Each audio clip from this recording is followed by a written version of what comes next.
কালকে লজ্জাজনক হার হয়ে গেল ভারতের। ভারতের মাটিতে ভারত এই সিরিজটা হেরে গেল এবং এই সিরিজটা জিতে গেল ইংল্যান্ড। ইংল্যান্ড এই সিরিজটা জিতে গেল। তারপরে আমি এটাও বলেছিলাম যে ভারতকে যদি এখানে এই সিরিজটাতে জিততে হয় তাহলে ইংল্যান্ডকে 200 রানের মধ্যে অল আউট করতে হবে। যদি 200 রান পার করে ফেলে তাহলে এখানে ভারতের পক্ষে জেতা মুশকিল হয়ে যাবে।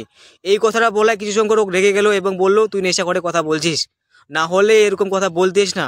কেননা এই হচ্ছে অন্ধভক্ত যারা এরকম কথা বললো। কেননা এরা অন্ধভক্ত মতো বিশ্বাস করছে এবং ইন্ডিয়ান টিমকে বলছে যে এরা কখনো এরকম হতেই পারে না। ভাই, খেলার সময় অনেক কিছু হতে পারে, তবে যেদের পারফরমেন্স দেখে তো আমি অনুমান করে বললাম যে এরকম হতে পারে, আর সেটাই হলো। কেননা গালাগালি করার তো কিছু এখানে থাকছে না, আমি যেটা অনুমান করলাম সেটাই তো হলো। কি বুঝিস তুই খেলা সম্বন্ধে যে ভারত এখানে হারবে? তো ভাই, যেটা সত্যি কথা সেটাই আমি বলেছিলাম। তোমাদের সত্যি কথা শোনার অভিজ্ঞতা নেই এবং সত্যি কথা শুনতে চাও না, তাই বলে এরকম কথা বলছো।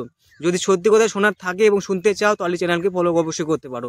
কেননা কিছু সংখ্যক মানুষ যারা আছে যারা সত্যি কথা শুনতে চায় না, ওদের জন্য বলা উচিত ছিল যে আমাকে এখানে যে ভারত এই ম্যাচটা জিতবেই, ভারত ম্যাচ মানে অন্ধভক্ত মতো যেটা বলে না, যে ভাই সব কিছু জানার পরেও যে বলে যে না জিতবে মানে মানে ফেক কিছু বলার আর কি, এরকম কিছু একটা বলতে চায়, মানে বলাতে চায় যে ভারত এখানে জিতবে।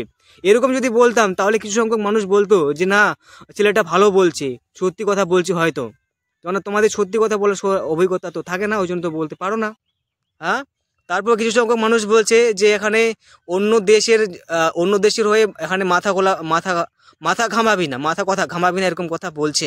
ইন্ডিয়ান যে খেলাটা হচ্ছে এই খেলাটা কি শুধুমাত্র ইন্ডিয়ার জন্যই, অন্য দেশের জন্য না? অন্যান্য দেশ দেখে না? যদি না দেখে বা না দেখাতে চাও তাহলে বিসিসিআইকে বলো যে এখানে কোনো অন্য দেশে যেন টেলিকাস্ট না হয়, লাইভ টেলিকাস্ট যেন না হয়, শুধুমাত্র ইন্ডিয়ানদের জন্যই এই খেলাটা হচ্ছে, আদার্স কোনো দেশের মধ্যে যেন টেলিকাস্ট না হয়।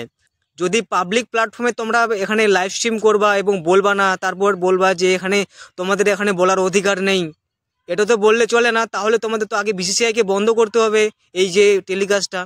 যদি টেলিকাস্টটা বন্ধ না করতে পারো তাহলে চুপচাপ থেকো এবং তাদের রিয়াকশনও নেওয়ার জন্য প্রস্তুত থাকো। কেননা তোমরা লাইভ টেলিকাস্ট করছো, অন্য দেশের মধ্যেও চলছে, সে টেলিকাস্ট সবাই দেখছে এবং দেখবে এবং সেই রিয়াকশন পাবেই।